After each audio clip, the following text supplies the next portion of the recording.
Good evening and welcome. I'm Dr. Ernest Hedglin and will be the host for this evening's program. The program this evening is devoted to Boy Scouting.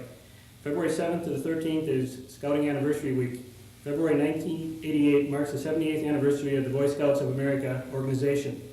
I would like to make just a few brief comments about the history of Scouting. The father and founder of Boy Scouting was Robert S.S. Baden-Powell, a British military hero. He started Scouting in Britain in approximately 1907. Having spent much of his life training men for war, he wanted to train young men and boys for peace. Scouting in America began approximately a year later in 1908, although there was no formal structure or organization at that time. The official birth date for the Boy Scouts of America is February 8th, 1910. It was incorporated on that date by a gentleman by the name of William D. Boyce, a Chicago publisher. He happened upon Scouting in London in the fall of 1909 while passing through on a trip to Africa. He became lost in a very thick fog while in London, and as he was wandering around trying to find his way, a young boy approached him and offered to help him. Mr. Boyce was quite astonished when the boy would not accept a tip that he offered to him. The boy said he would not and could not accept a tip because what he had done was a good turn, and a scout could not accept pay for such an act. Boyce was very impressed and gathered about as much information as he could haul back with him to the United States. And when he returned to the United States, he joined with other people, some of whom are well known for their work in the early days of the Scout movement. Three of these gentlemen were Ernest Thompson Seton, Daniel Carter Beard, and James E. West. These gentlemen, along with countless numbers of volunteers, set a course for Boy Scouting in America that's still followed to this day. That brings us to the focus of tonight's program. The focus of our program this evening will be on Scouting in Melrose. Scout troops have come and gone in Melrose since the inception of Scouting. The current troop received its charter in February of 1980, and during the past 8 years, 93 young men and boys have been involved in the Scouting program. More than twice that many have been involved in Cub Scouting during the same period. The Scouting program is designed to teach boys citizenship and good values in an atmosphere of fun and learning. In a way, it's like school, but there's no formal classroom. The Scouts learn by practicing their skills and by applying what they have learned. Camping, canoe trips, and other outdoor activities give the Scouts a chance to learn about life in a way that the traditional classroom can't because of the more informal and enjoyable format that the program allows.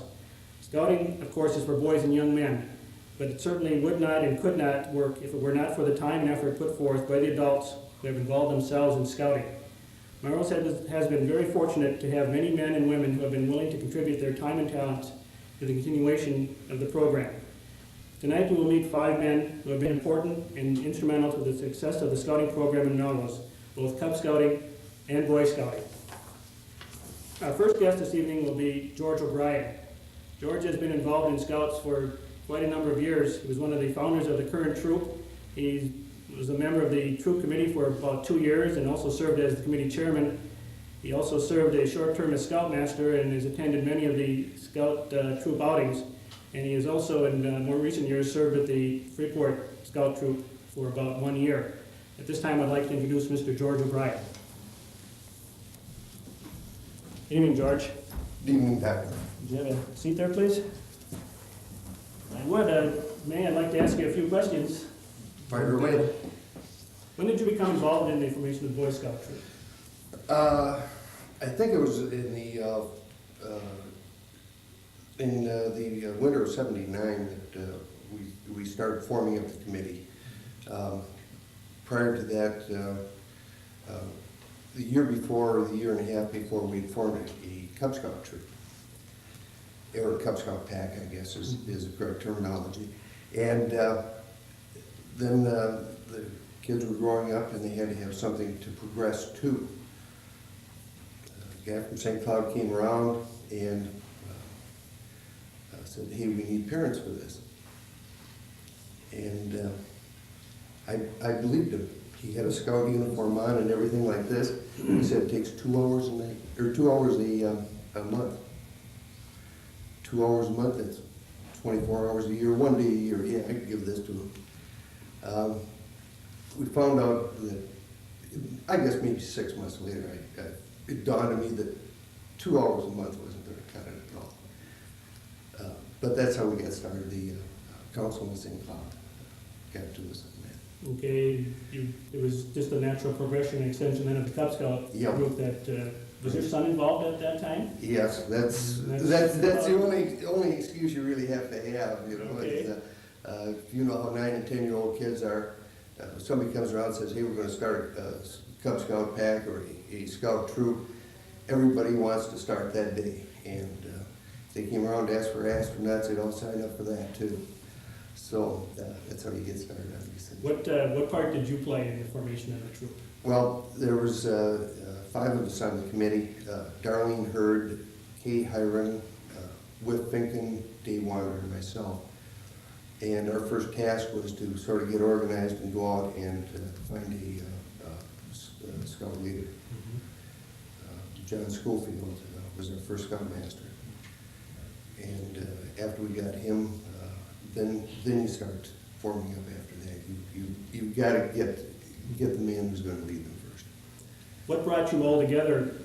Just mostly your children that kind of, I shouldn't say the word badgered, but probably encouraged you to...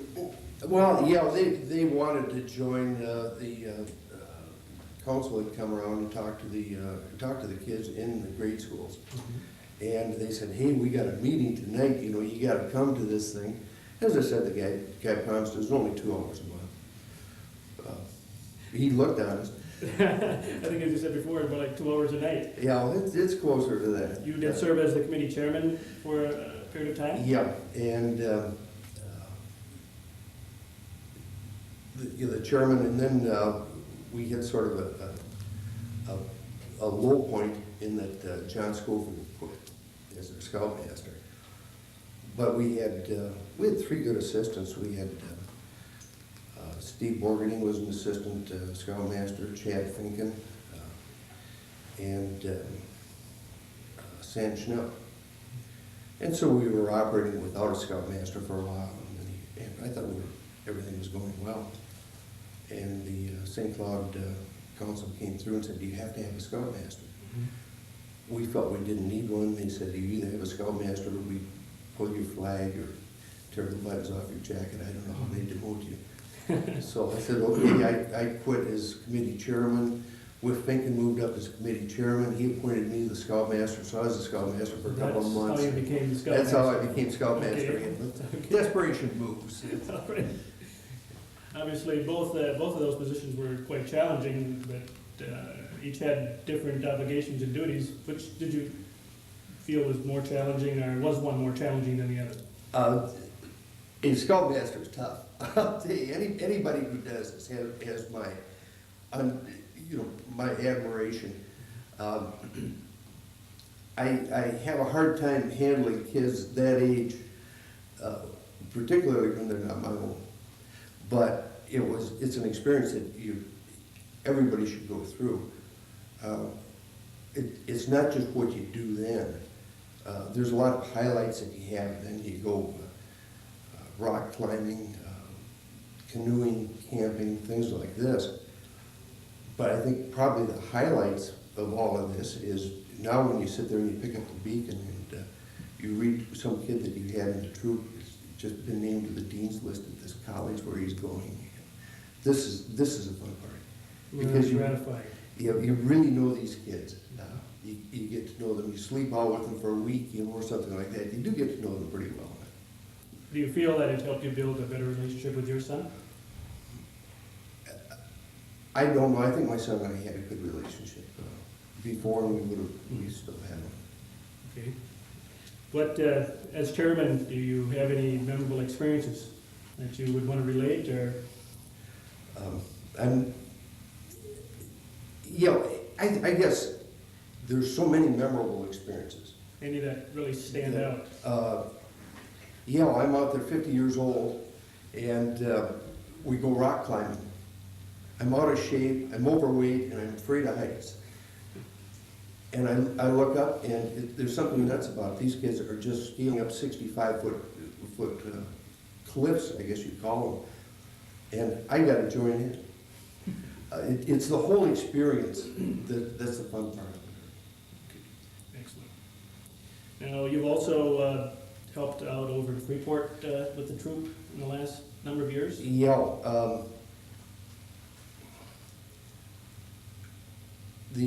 Again, the St. Cloud people from the council, approached me to take over as Scoutmaster in Freeport, I told him I wouldn't, I just worked there. I live in Melrose. And I did say that I would help, if they could find a Scoutmaster, I would be his assistant for 1 year. And the Scoutmaster there said, well, he'd take over, he'd be Scoutmaster if I'd help him out for 1 year. We ended up 15 months, but it was still fun. So what you did was kind of enable them to have a scout troop. Yeah, Did you not volunteer to help? They Yeah. probably wouldn't have had one. right. That's excellent. Obviously, some good experiences over there also, if you were there for 15 months. Yeah. It's hard not to have a good experience when you're involved with young men Well, in that type of relationship. one of the real fun things over there was they never had an awards night. And I think at Mel-TV, they've shown the awards nights for the Scouts. And we were picking up 3 years' worth of merit badges that these kids had earned and things like this. And they were really proud.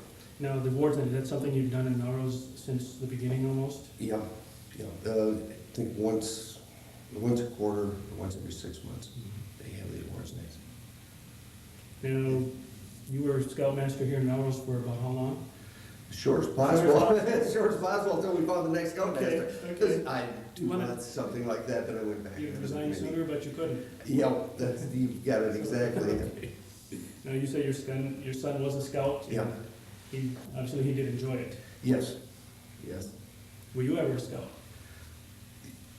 I belonged to a troop.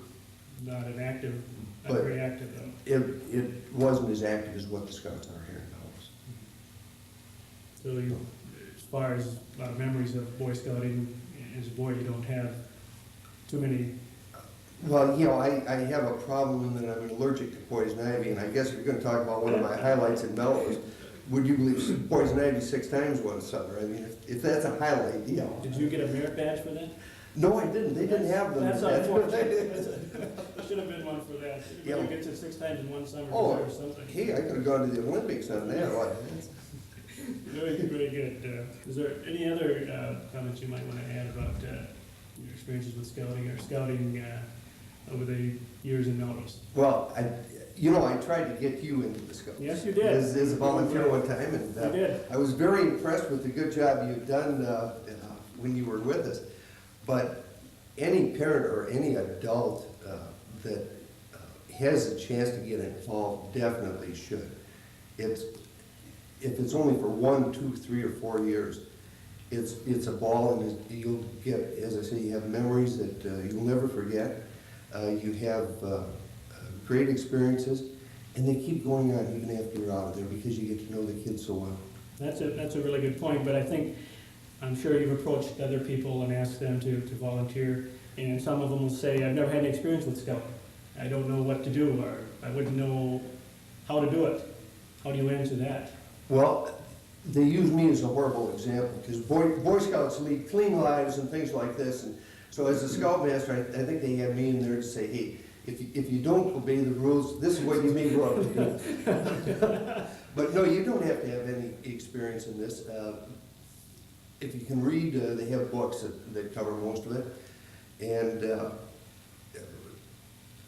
really, it doesn't take a whole lot of previous experience to learn how to sleep in a sleeping bag on the ground. Near poison ivy. Near poison ivy, yes. Okay. I'm just kidding you. But, that's a good point. I think a lot of us will use that as an excuse that we don't know anything about scouting, so therefore we shouldn't become involved. But that's not the case. It's easily learned. Yes. It's skills that you have, but you don't know it. Hey, we're teaching 10 and 11-year-olds. That's right.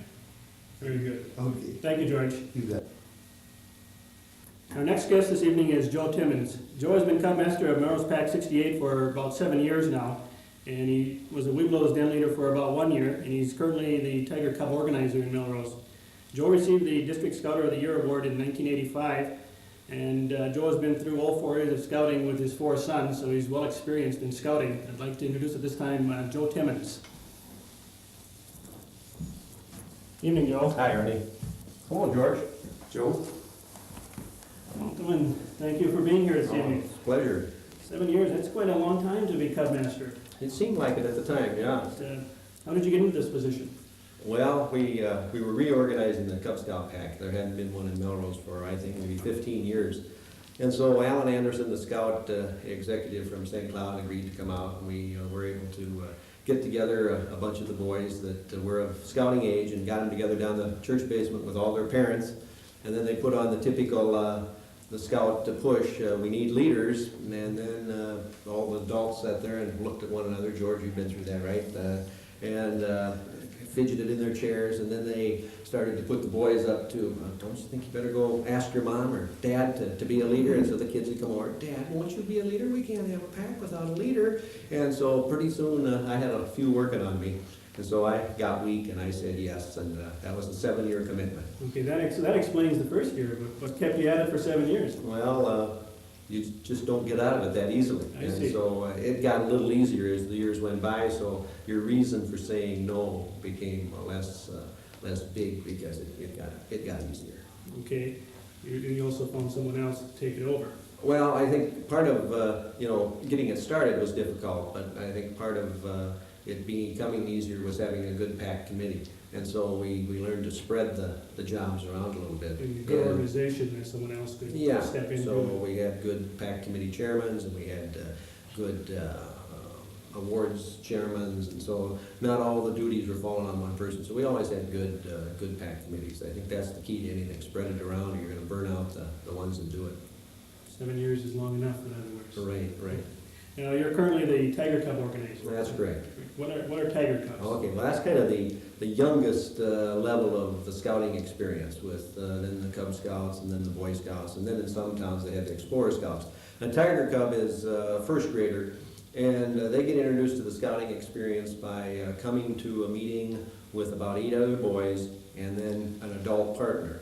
And so each one of the boys, each of the, let's say 8 boys, come to a meeting with an adult partner, probably their mom or their dad, but it could be any adult. And they do things monthly, and they move from one home to another. And so it's a very controlled atmosphere with an adult that they know always present. And it kind of is a good preparation, because when they get around to the Cub Scout experience, then you've got dens, and they meet at the same house, and they don't always have their mom and dad with them, but they've always got an adult present. And then, they move through that experience and into the Weeblos and into the Boy Scouts, and it's kind of a stepping stone. It fits their maturity levels very well.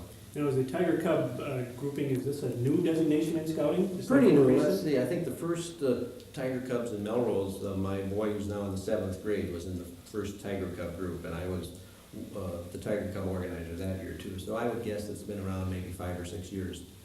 Maybe if I could back up, maybe we should have done this a little earlier. Could you just, again, go through the different levels of the Cub Scouting and Boy Scouting and the age brackets that would go with those? Okay, so probably a 6-year-old would be a Tiger Cub, and then 7 and 8-year-olds might be the Wolf Cub Scout, and a 9-year-old the Bear Cub Scout, a 10-year-old or 11-year-old would be the Weeblo Cub Scout, and that's the highest level of Cub Scouting, Weeblos, and then they move into the Boy Scouts.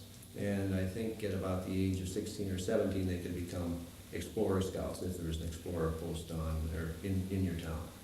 If there isn't, you just continue in the Boy Scouts? Boy Scouts, I think you can be in Boy Scouts at the age of 18, George, is that correct? Yeah, so it's a pretty all-inclusive, from age of 7 to the age of 18, you can be in an activity where you come in touch with a lot of adults who can give you a lot of good guidance. You can interact with a lot of other boys and a lot of other adults. It's a good overall experience.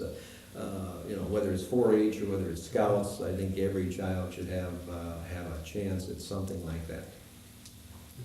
So you received the District Scout of the Year Award in 1985, and I understand there's a story that goes along with that.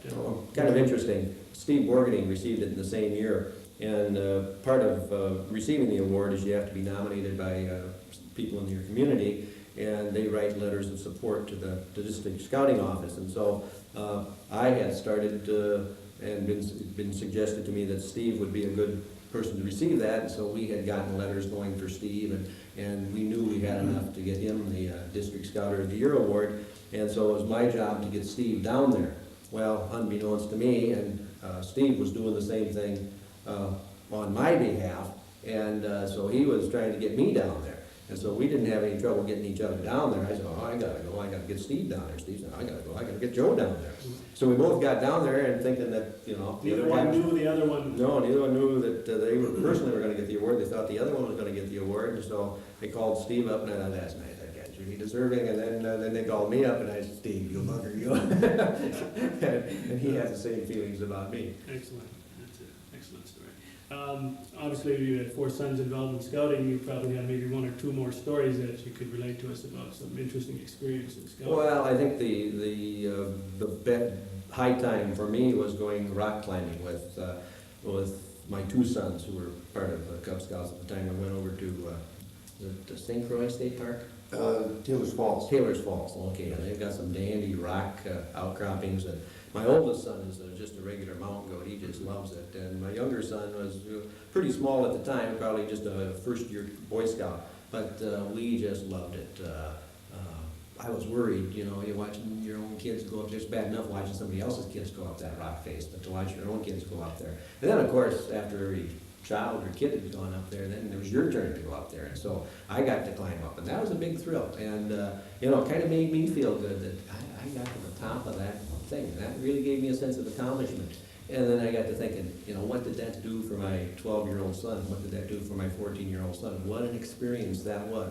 What a confidence builder that was. And so I'd say that was the high point. Also, the high point of that experience was going up top. I thought, well, I got pictures of them going up the rock face. I'll go up top and take pictures of them as they're coming up over the edge. Well, that was the most frightening, because as these kids come up over the edge, they're tethered so they can't fall. But at some point, they undo the tether and toss it down, and they're standing on the edge of that 100-foot drop, and you're thinking, should I reach out there and kind of help them, or would I kind of mess up the situation if I do that and knock them over the side? I couldn't take it. I had to go back down. Yeah, I couldn't watch those kids. I would assume at that point George stepped up and took over, because he said he was quite comfortable in heights. around heights, and Yeah. he enjoyed that experience. I don't know. Joe, while we're on this, I thoroughly enjoyed this rock climbing. I thought it was nuts. First time I'd seen anybody do this. We were very fortunate. I don't know who you had. We got a kid from St. Cloud by the name of Young, and his absolute first thing was safety. Oh, yeah. Safety.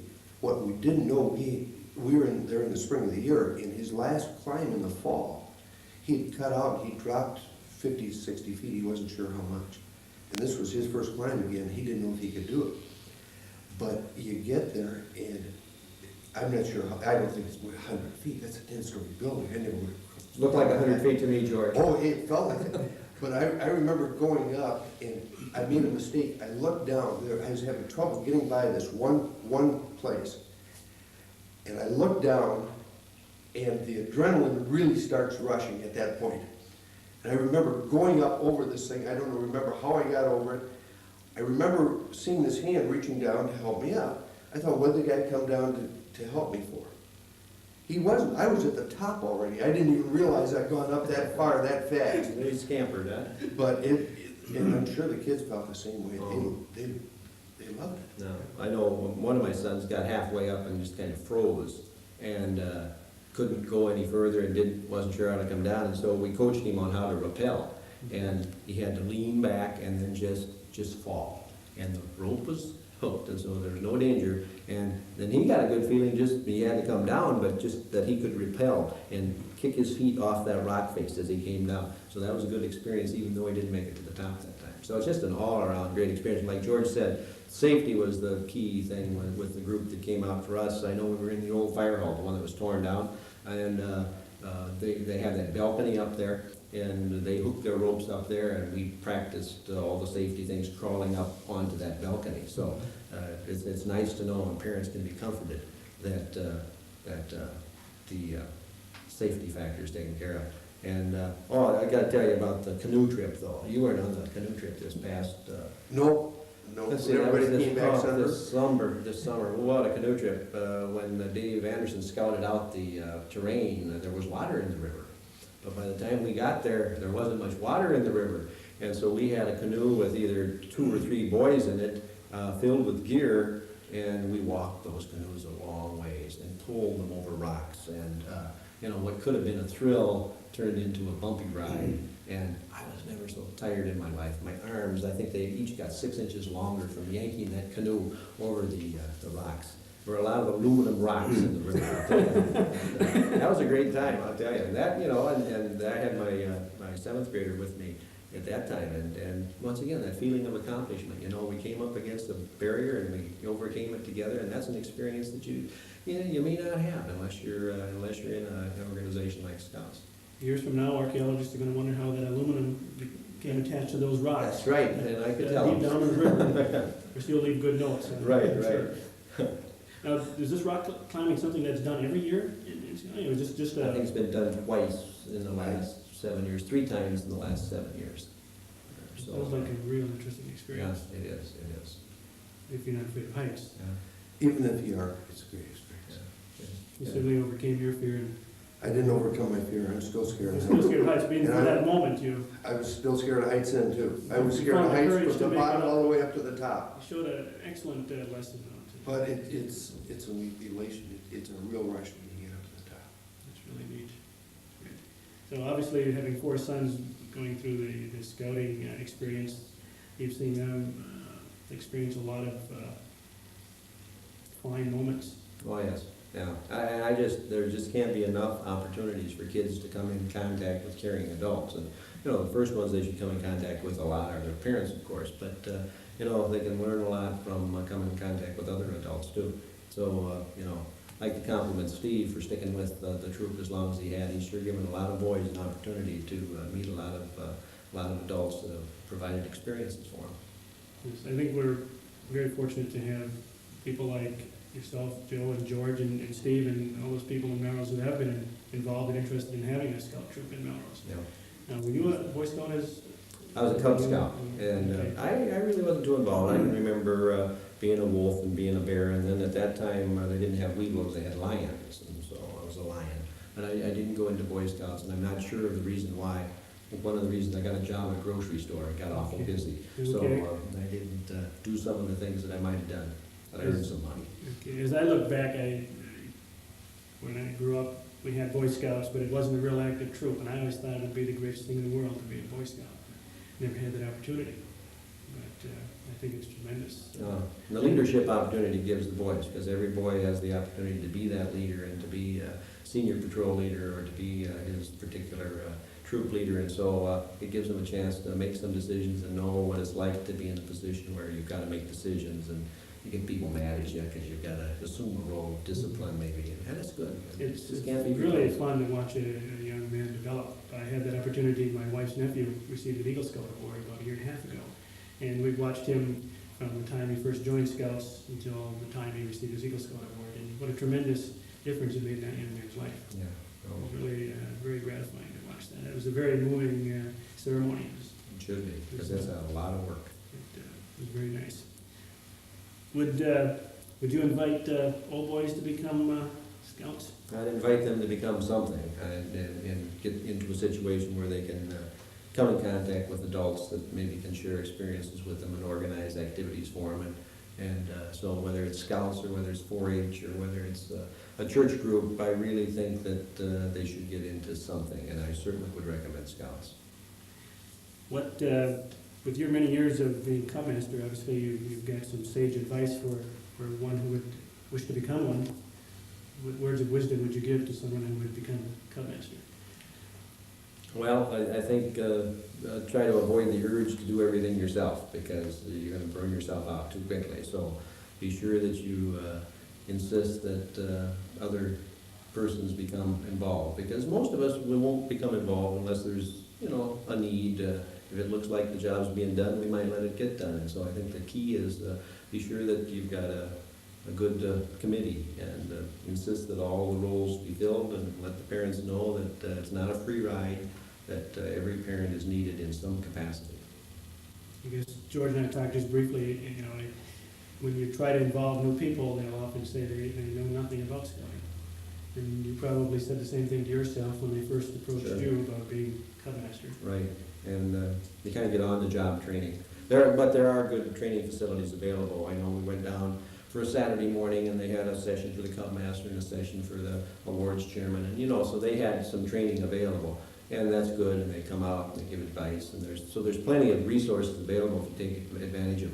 But the best resource, of course, is experience, and that's why scouting is such a valuable thing for boys, because it's an experience, and it's not sitting in front of a television set. It's an experience. Television is not an experience. It's something they can grow on. That's right.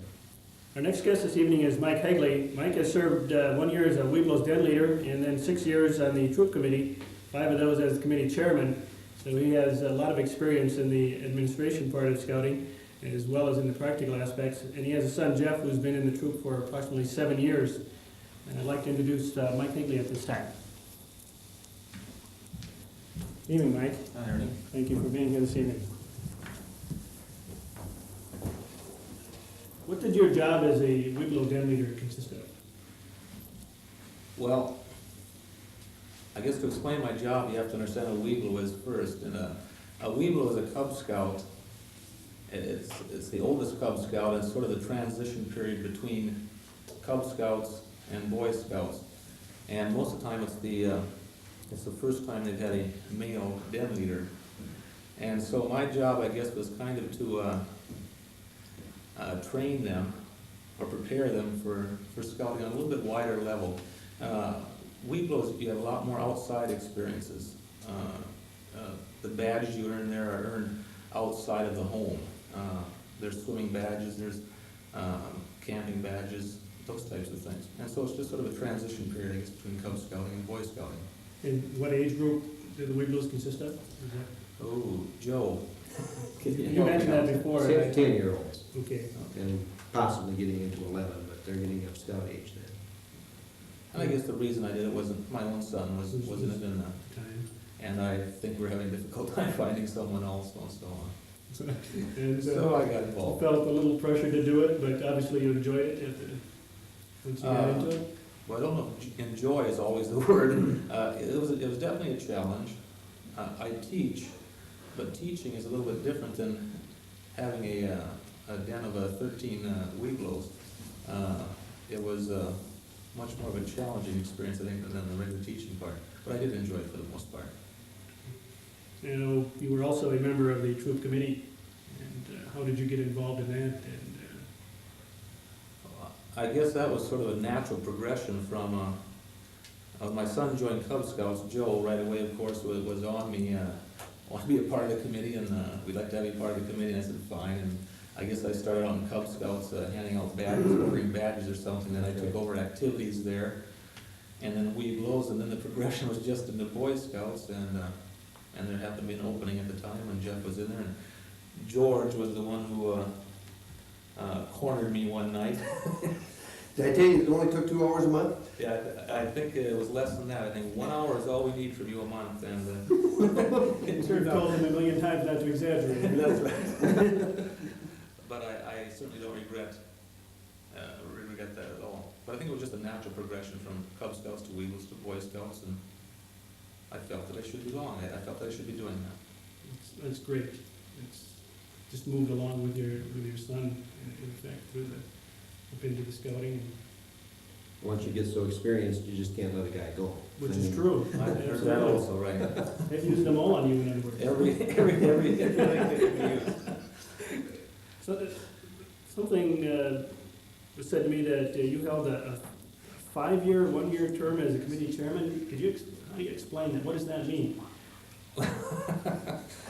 George can probably explain that one too. I guess when I first got on the Boy Scout committee, the only opening was for outdoors. It was the person who lined up the outdoor activities. And George retired from scouting then, and when he was leaving, he suggested that I might be able to handle his shoes, and I said, no one can ever fit into his shoes. But the rest all agreed. They said, well, just try it 1 year. The next year when elections came up, they said, well, let's not even have elections. Let's just try it for 1 more year. You're doing such a great job. And it was 1 more year, and 1 more year, and 1 more year. And that's how it ended up being a 5-year term for a 1-year position. Oh, it's political. It is. As you get these white ballots that you have in elections, and of course the chairman doesn't have anything to say in the nominations. Right. And so somebody opens the nominations and suggests I nominate Mike Haley for chairman, somebody seconds it, and then somebody else moves the nominations be closed, they second that, and it's all over with, you're right back And there. of course, you took your ballot counting in Cook County, Yeah. so that's how you get involved. It just kind of mushrooms along, but. But once again, I make fun of it or make light of it, but I really have no regrets. Right. I really don't. We didn't think you would either. No, they were some good years. Excellent. Now, Joe and George have related some rock climbing experiences that they had a number of years ago. I think, were you involved in that also? Did you go rock climbing with the troop? in your Yeah, tour? for 3 years. So, any memorable experiences from that, or did you find that a rewarding or enjoyable experience with the? I thought it was probably one of the best things we ever did. Personally, I felt that in scouting. And I guess it was just I could just see it as a tremendous confidence builder in some of our scouts. It was really a dangerous experience, but we did it in such a way that, you know, accidents were almost ruled out, the way in which we did it. But even the smallest Boy Scouts, those that did not have a great deal of confidence, did not think they could do it, there were ways in which we kind of boosted them along, and everybody cheered when you finally made the climb, and it was just a great confidence builder. I think all those kids came back from that weekend a foot taller. Yeah, and it was good for us too, those of us that climbed. You know, we were older men, we said, we can't climb that thing, but they said, get up on it. You're gonna do Once you it. have all these young men climbing up there, you can hardly sit back and refuse. It was a confidence builder for you too. It did, and it felt really good doing it, and it felt good to succeed, that we really did climb those things. Any other experiences over the years that you really stand out? I guess maybe just one thing, I guess some of the most enjoyable times in scouting was going up to Boy Scout camp the last day and picking up the scouts, or my own son, and sitting on the campfire, the last campfire of the week at Boy Scout camp. And that campfire was just really there was so much emotion or comradeship there, and it was just such a good feeling, and all the troops had their skits, and they're all saying goodbye to everybody after that week, and it was just really a super feeling. Almost a religious experience. It wasn't a sense, yeah, it was really what scouting was all about. You could just feel scouting in the air. Yeah. And it was just, you know, as far as memorable moment, that's what really stands out in my mind, are some of those campfires. Sounds like a tremendous experience. Now, your son Jeff has been in Scouts for about 7 years, and I understand he's getting very close to completing his Eagle Scout requirements. What are your feelings about that? I feel absolutely fantastic. Makes me very proud. I really am. It's quite an accomplishment. He's really an exceptional kid. He's extremely busy. He participates in so many other things. And I didn't know if he was going to complete this or not, but it got towards the end here. He's going to be turning 18 very shortly, and decided he wanted it. And once he decided that, it didn't take him long to finish it. He's got one meeting left, but he has to be okayed, and then it should be finished. Great. So I feel very good about that. Okay. And have you kind of taken a low-profile approach? Very low. This whole advancement thing, it's one of the most difficult parts of scouting, I think, as far as parents are concerned. If they're gonna be in Scouts, we want them to advance, we want them to do some things. But there's really a fine gray area there where you have to be very careful you don't push them too hard, otherwise it turns them off from scouting. And so you gotta sort of I feel you have to let them do their own thing, but once in a while, give a gentle nudge.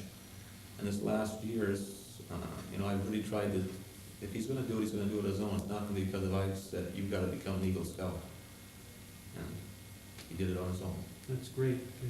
That's got to be difficult because you can see how close he is to achieving this goal, and you want to encourage without being overpowering. Mm-hmm. And not to achieve that goal when you get so close, it would be to sit back and not do anything is going to be very frustrating on your part. Yeah, I bit my lip You a have to few times. be commended for the course that you've taken. But we're really excited about it. I hope this last meeting goes well. So do we. I would like to see a Eagle Scout award ceremony here in Melrose. That would be tremendous. Yeah, if I can just jump in for a second on that, this is gonna be the first Eagle Scout we've had in how many years? You just anticipated my question. Yeah, we've been organized now, we're going on 10 years. We've run about 100 boys through the program.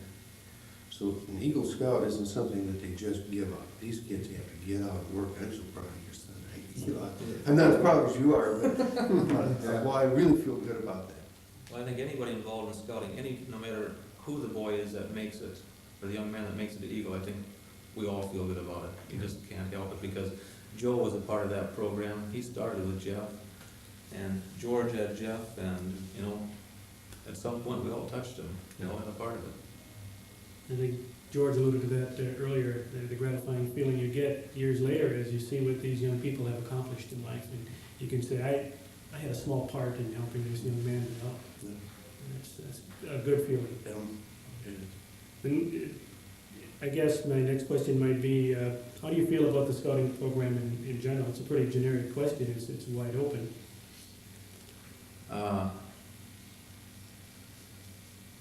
I think the scouting program in Melrose right now is here, I think, mainly because of two people. And that's Joe Timmons and that's Steve Borgedy. I think without those two, I don't think there'd be a scouting program. And so if you're going to say what I feel about the program in general, I feel that, scouting has come a long ways in the last few years, and I think it's because of these two guys have been willing to put their time into it. I think Steve has just done a super job with the Boy Scouts. We would not have a Boy Scout program today if Steve were not willing to put the time into it. I know no one else here in town that's willing to do it. And I think the program is developed because of Steve. I mean, there is none of the parents too, and the people in the committee, but, that's. If you can add enough hours spent.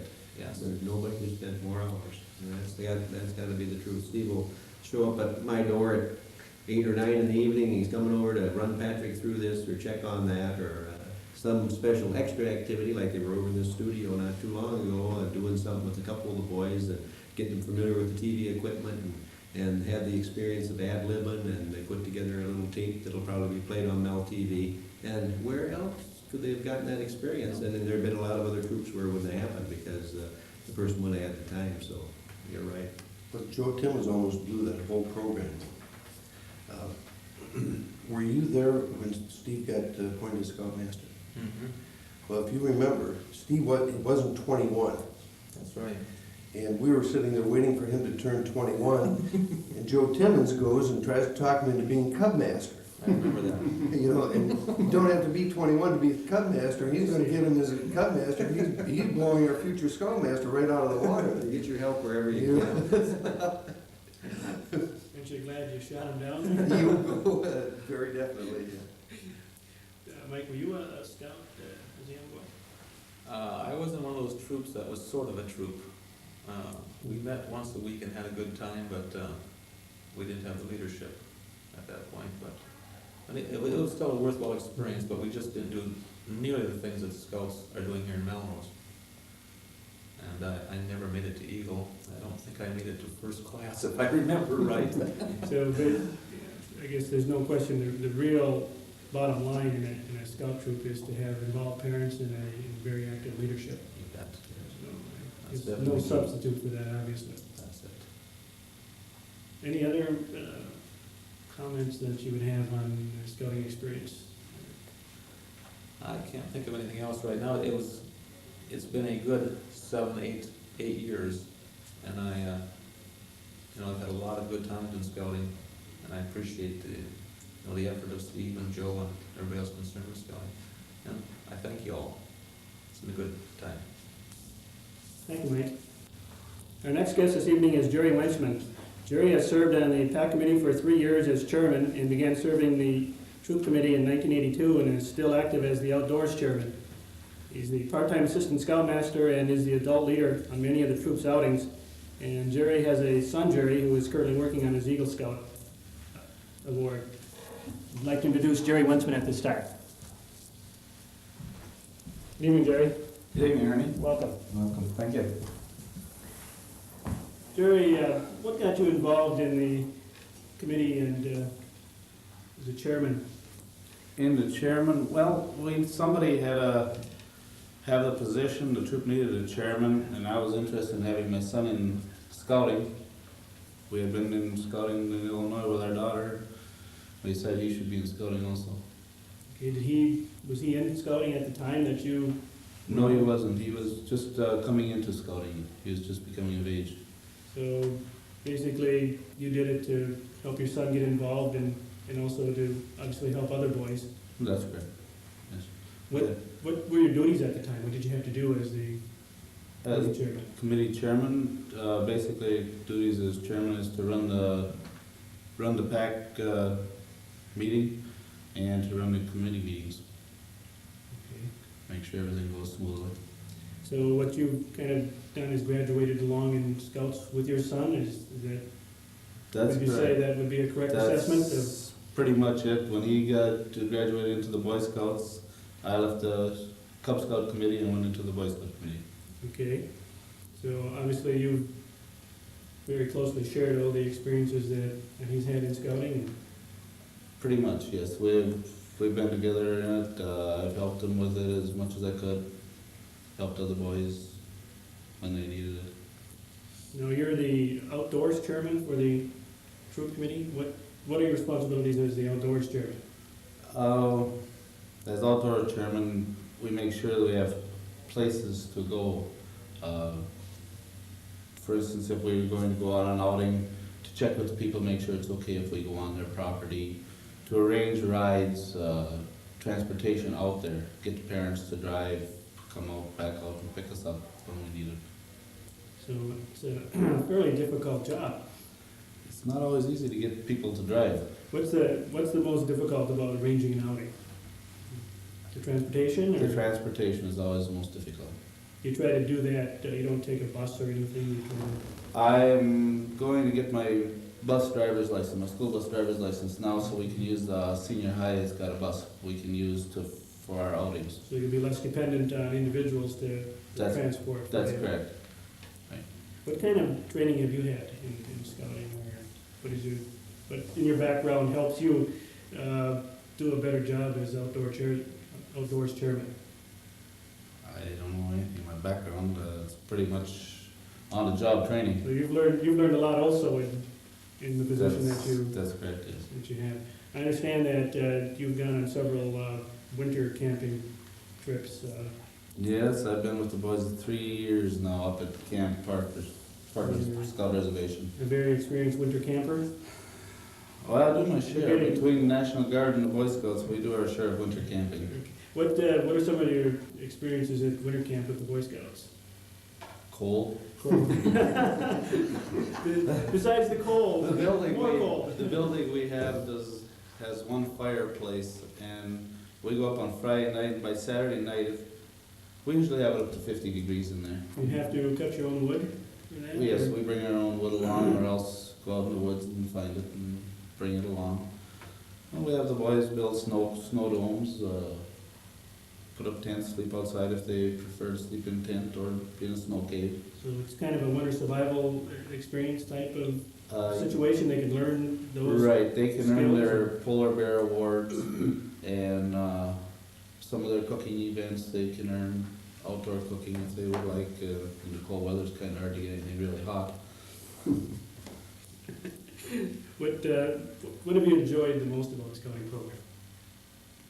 Going on the outings, I think, with the boys. I try to make most of them, and we go along, spend the time with them, help them out. Still a lot of fun. So you try to make as many of the activities as you can? Yes, I pretty much go on most of them.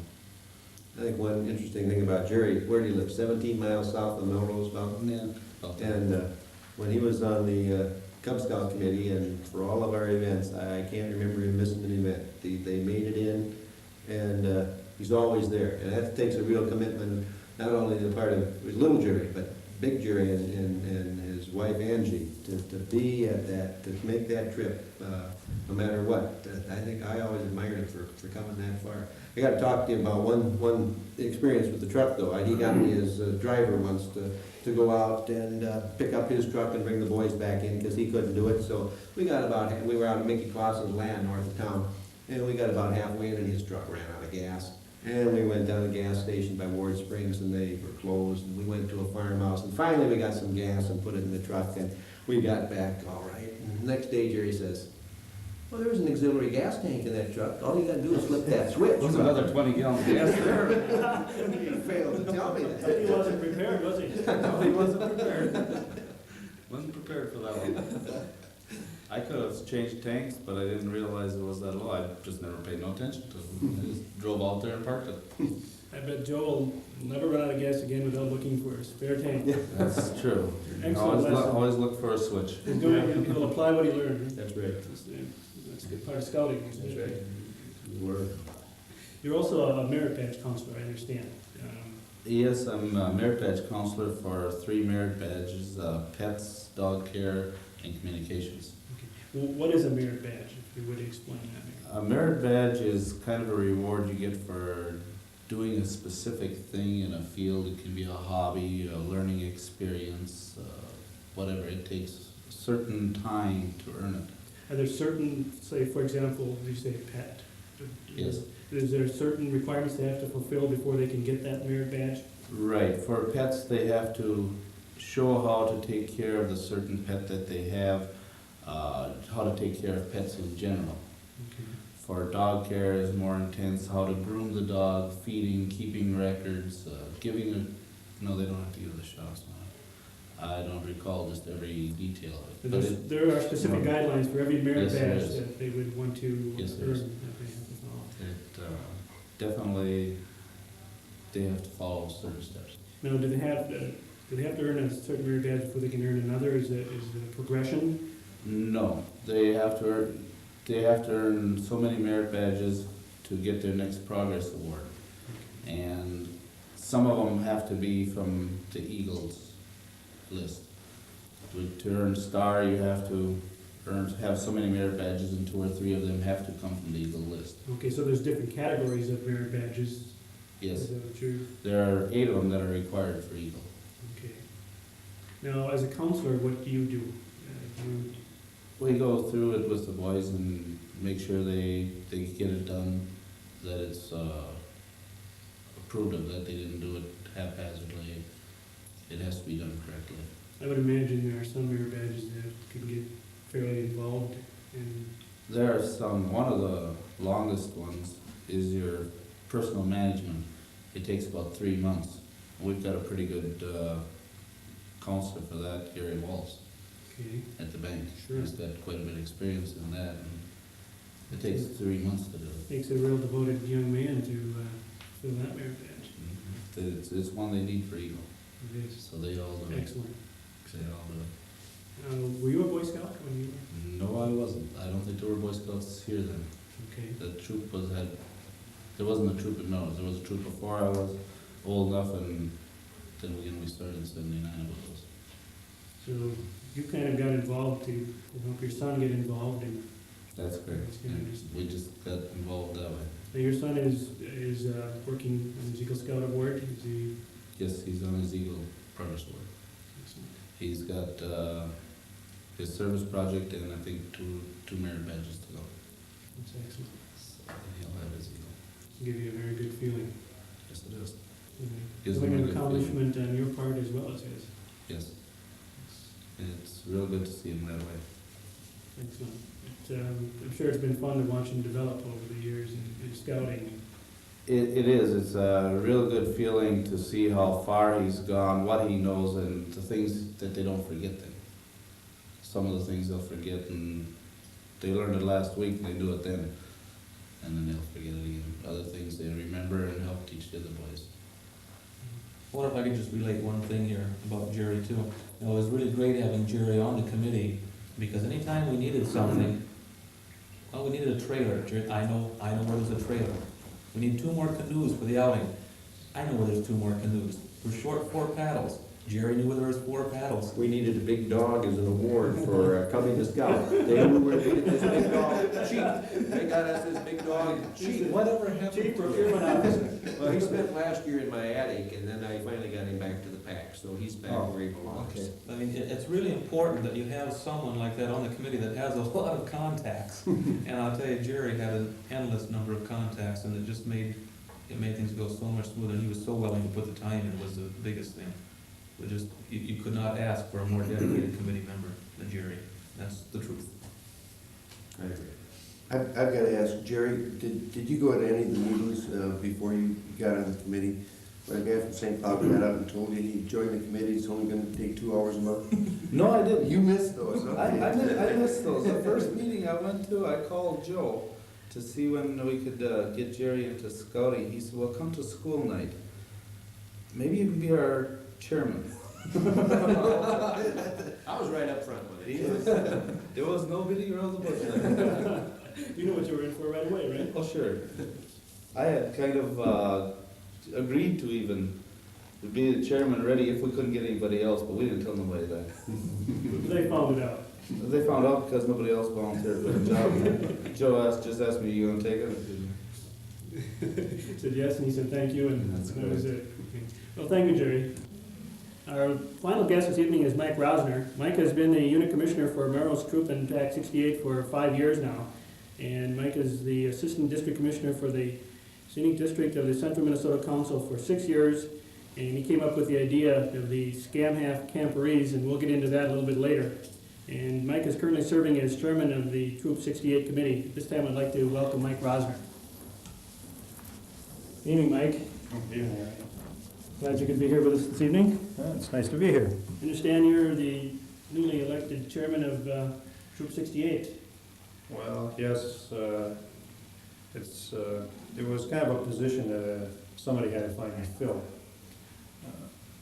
It's been interesting after I missed the first 2 meetings and caught all kinds of static from everybody on the committee. I finally started attending. And I thought I was going to run these meetings, by the book. And I thought we'd make up an agenda. I get to the meeting, Steve has the agenda all made up. So all set already. So I had very little to do there. That kind of blew the initial ego trip of the chairmanship. Well, then the meeting gets rolling along, and we get the treasurer's report, which is and we do a little discussing. I say a word here and there. Steve and Jerry talk back and forth most of the meetings.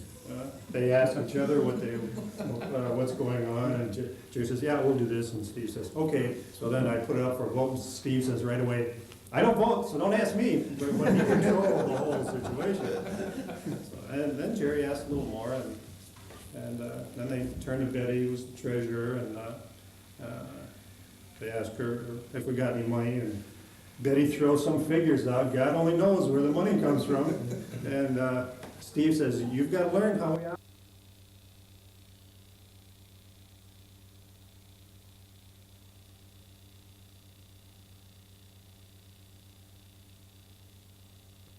No, I'll tell you, when I was there, we started off, we didn't have a treasury. We started off with about 0 and worked our way down. We were down. One of the reasons I stayed with the committee as long as I did, my son had already quit the Scouts, but they were into me for about $900 or something like that, and I had to hang tight till that all earned enough to pay me back. But obviously, Mike, it sounds like you're running the position of chairman just about right. You delegated all the responsibility to all your committee people, and you just sit back and watch them do it. Yeah. Well, it really wasn't a situation of delegating it. I never had it to give away in the first place. Is it usurped? Is that what you're saying? Yeah, it's just, You're chairman in title only? yeah, well, hopefully that will change. Oh, I'm sure it will. We'll see in the future anyway. You're also a unit commissioner. What is that? Okay, the unit commissioner position was probably the first one that I filled. Joe Timmons got me lined up on that one day. He said, I'm bringing somebody out to your house. This is an old scout trick. You gotta learn these things way ahead of time. If you don't, you're sunk. Get So- in your own kitchen where you're feeling Yeah. comfortable, you don't think you're gonna get any. What, right? I've heard Joe's name mentioned so many times, and it's just he's more popular than some of the westerns on TV. Yeah. That's where we all get started, Cub Scouts. So anyway, Joe and this other fellow from St. Cloud come out to my house, and they asked me to take this position. And well, my feeling was, for the longest time, I would dodge everything I possibly could when it came to scouting. Except the one year I took treasure. Remember, first years we took that in the Cub Scouts, George, when you and I used to go over to Joe's, and but after that, any meeting I went to, I was crawling under the tables, when they were looking for volunteers. Well, it so happened that there was a time, this happened to be up at Sauk Center, one of the leaders up there, of the Weeblos, really impressed me. He was really doing a fine job, and I started feeling guilty. And Joe hit me just at the right time. The guilt was overwhelming, and they could have asked me to be anything that night, and I would have said yes. I had no idea what I was getting into. So I said yes. Yeah, I was a Pushover. yeah. So that's how you came into that. Did they also mention something about it only take 2 hours a month? I've heard that Well, they tried that out. mentioned a few times tonight. It's a position that only takes 2 hours a month. That's true. They get you leaning first, and once they see that going on, well. They really yeah. did. Well, you take this little job first, while they figure once you've committed there, it just takes off. But what a unit commissioner, what that role entails is, it's kind of the link between the St. Cloud Central Office and your local units. And so my job is to help relay information out to the units. And also another function is just plain be a friend. And you're supposed to visit with the Cub Master and the Scout Master and just see that things are running properly. And you're kind of the fingers of the central office to getting a feeling of what's going on. One of the real problems is sometimes when units start collapsing and there's no leadership anymore, people are just kind of falling out. They do not even know it, and they're totally gone. Nobody's meeting anymore. There's just no trooper pack.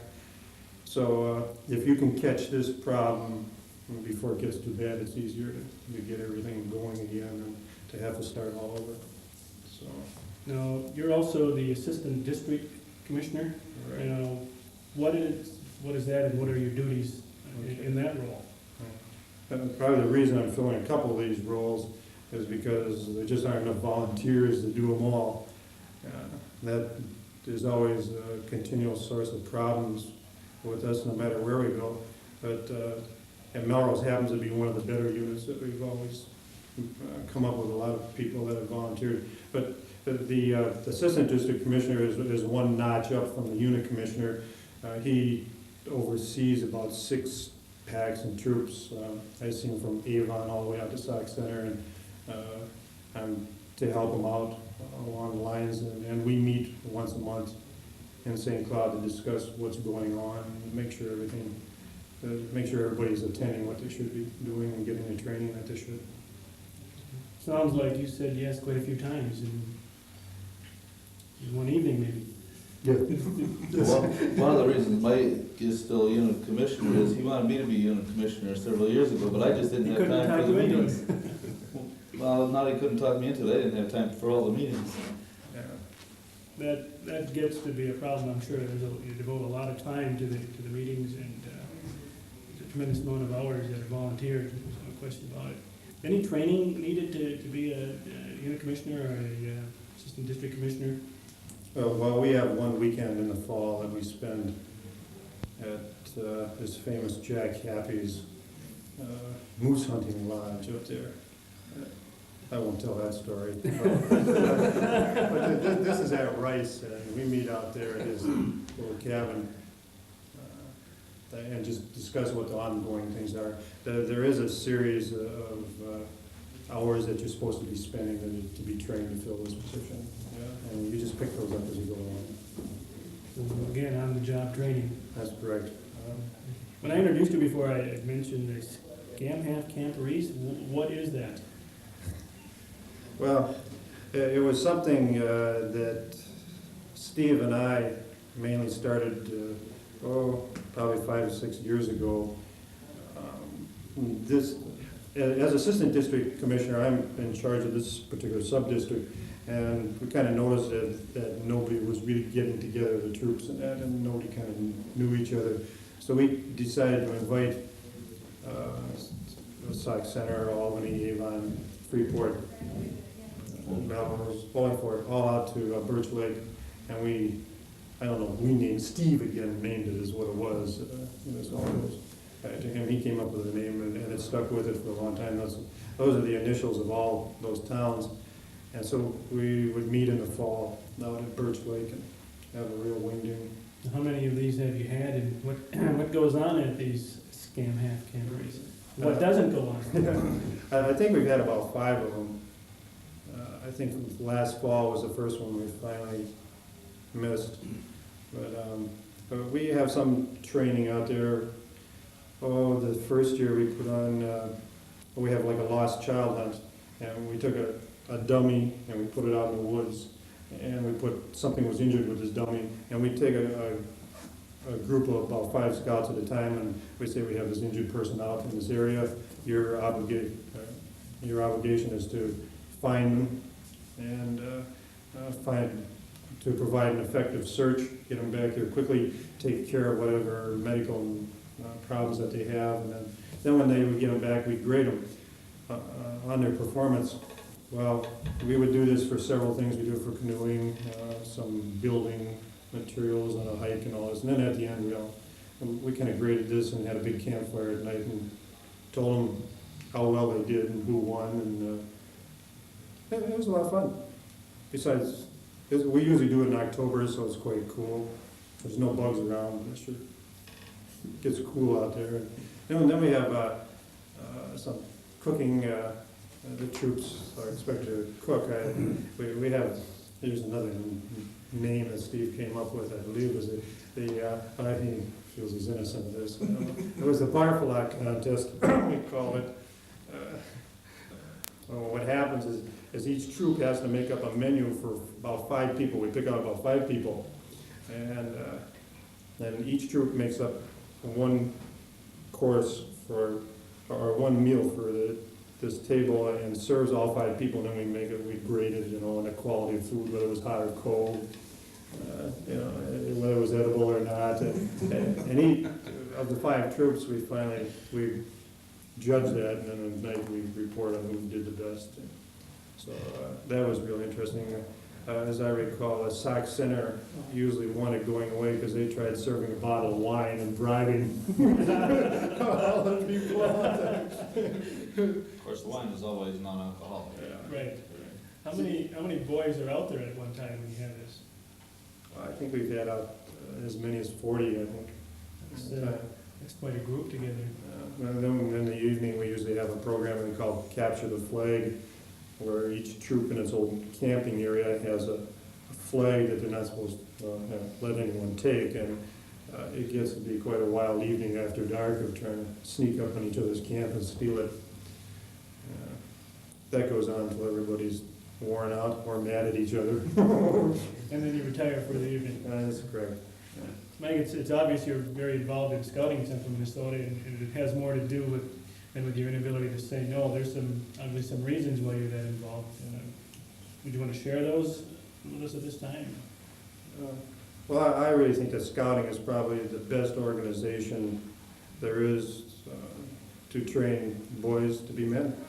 I think it gives them a lot of character, teaches them the morals that I think most of us here believe in, and gives them some leadership qualities and, plus learning. And most of the things that we do, these crazy things, like have these campouts or something, they're the carrot on the stick. The camping is what lures the kids out there, and that's when we kind of plug in what we want them to learn. I think it's the most effective organization around. It's got a good base of support and a lot of volunteers that believe in it. Why do you feel it's worth your time? What do you get from it personally? Well, you know, It's a tough question. yeah, there's two things that you get for it. You know, one is what you give the kids, and you see them growing. You know, it was interesting the other night with, we had Mike's boy, was coming for some merit badges, and he's up, trying to become one of the first Eagle Scouts in years. And it's really nice to see the progression along, you know, you feel proud of the organization that kind of produced him, and I'm sure he's gonna be, you know, a fine asset in whatever community he's gonna be in the future. And hopefully we could produce, you know, a lot more children like that, boys, men. The other thing that was brought up here at one of our meetings was by Walt Larson, who was, he works, I believe for St. Cloud State right now, but he has spent many years in scouting, and he attributes a lot of his qualities to what he's learned in scouting. And just as an adult, being able to speak in front of people, you know, developing your own personal qualities is something that you just can't get everywhere, you know, like the JCs. I think that's on the purpose of their programs. So he just attributes, you know, most of his speaking ability to scouting. He's a fantastic speaker. Might just add to that, back in the early 70s, we had a scout program here in town, and Tim Scanlon was the scoutmaster, and Steve Borgadine was a member of that troop. And certainly the things that he learned while being a Boy Scout certainly probably led to his wanting to pass that on. And so look at the number of boys who benefited from the fact that in the early 70s there was an active and effective scouting program here in Melrose. So it pays off. And I guess it certainly does. The dividends it pays off in future years, you just can't measure them. I've got a question here. One of the common themes is nobody jumped into this. I mean, you took the jobs because nobody else took them, right? So on the surface, you say, hey, that can't be a very desirable job. And between all of us here, we got a ton of years into scouting. Overall, not at any specific time during this period, but overall, have you ever regretted it? No, never. No. Would you do it again? Sure. Yeah, it doesn't have to have 4 out of 5, isn't it? I got you. As long as you got another $900. And the next time they need someone, they're gonna replay this tape, and they've got your answer. But, like, what are some of the upcoming events that Troop 68 will be looking forward to during this? Well, right off the top of my head, we're going skiing next month. I always volunteer to go skiing because we usually have a good time. A lot of the troop goes. We go to Kimball. This is our second visit this year. Our problem has always been it's so early that a lot of times you don't have a lot of snow. This time I think we're going to hit it right. I'm thinking there's a wild weekend for the boys at Holiday Inn coming up, where for some of the older boys have an opportunity to kind of get together. Rock climbing in the future is coming up. Summer camp, I think boys are going to Mini Point this summer for a week, and that's usually a good time by all. You know, the whole year is just built up for these camps. The kids learn so much going to those, and usually come back with more merit badges than they do from anything else they do all year long. So that's the real key and emphasis for most of the year's programs, and that's why I've got to offer this particular activity. What else we got coming up? I guess canoeing. I think they're going to go canoeing again this year. Is there going to be water in the river this year? Looks more promising. Gosh, Joe, I can't understand. It sounds like you had a tremendous amount of fun. I'd like to have a new experience this year, though. That's what scouting's all about, new experiences. Water in the river this time. You don't need a river with that. You can just go canoeing in the field somewhere. Yeah, we can do that. Does the troop have any established goals for the next year? Do you set goals that you'd like to accomplish for each year, or is there something that you lay out? I don't know that, you know, we sit down and lay them out, what goals I have. I think those, you know, the goals of, you know, helping the boys progress right along through the merit badges and and through the skill awards are pretty well outlined already. And the in most goals are of- pretty much Yeah. the same Right. for any given time. It's just helping the boys achieve those different levels. But there's one comment that I heard lately too, that kind of relates to this, that, if I can say it right. This was said by one of the wardens at St. Cloud Reformatory. I got this secondhand, but his statement was, it's easier to mold boys than it is to reform men. And there's one man that's had a lot of experience doing it. And I think if there's anything that's a real key to trying to develop kids as they grow, that's it. Yeah, just a question, and if someone would answer it, just a point of information. Can a boy join the scouting troop at any time, or does he have to start in the Tiger Cub and work up, or? Start at any time. Start anytime. Boy Scouts, if you're 11 years old. So you don't have to have been a Cub Scout to. If you're 17 years old, moved in this town, and wanted to be a part of the troop, you can be a part of the You troop. could. There's no prerequisite of having been any number of years in any lower level. That's right. Anyone else have any comments you'd like to make on scouting, or anything we've discussed this evening? Well, I just think that we have a great group of boys. They come from good families, and you can trust that if your boy enters the Cub Scouts or the Boy Scouts, that they're going to be part of a heck of a good group, and just have to compliment the parents for producing a crop of kids like that, because we deal with some really fine young people. We can feel pretty good about our troop also. Freeport has had problems and they don't have a troop right now. We've taken some of their boys into our troop. Albany was having trouble, but they resolved it. We thought for a while we were going to take some of theirs, which would have been fine, but they finally resolved it so that they kept their troop. It's a lot that goes on. Well, I see many of the troops and the problems we run into, and most of them are because we just plain don't have enough volunteers. People just don't come forward, and you try as best you can. Melrose has always had people to step in and fill the positions, so that's what's kept it going, and we've had good people that have done it. You know, I think we've awarded several distinguished awards to people from our community. You know, I think Joe Timmons received Steve himself, Hollis Beard received one. And the reason these awards that they get at the district and council level are because the community supported them. That's how they rate them in St. Cloud. And Melrose people support those that are doing a lot for them. And what they do is we flood them with letters, and it goes well. And somebody keeps trying to rush us along. I got more to say. Is that all right? You know, Mike, I'm beginning to feel like you mentioned a little while ago you probably felt over Sac Center that night. The more people talked, the more guilty you felt, and all of a sudden you were saying yes to all these positions, because I think it's just tremendous the time that all you gentlemen have put in the scouting program, and Steve as well. Just numerous hours, and the program wouldn't be where it is today, and we wouldn't have the caliber of young men that we do without your contributions. No better investment than to invest your time in our young people. Absolutely. Sure.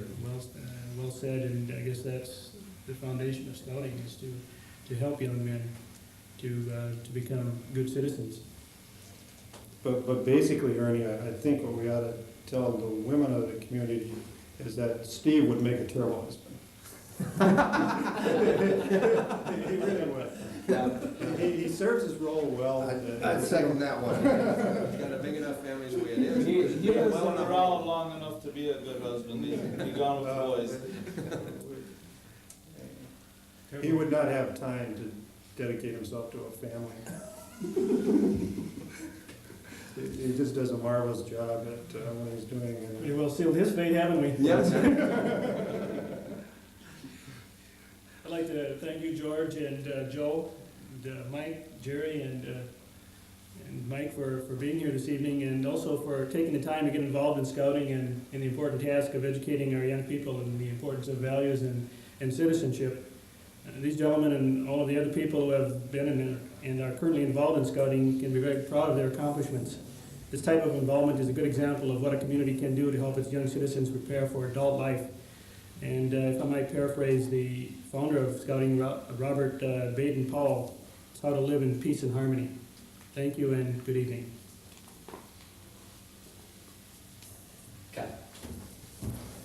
I know something else is gonna get cut.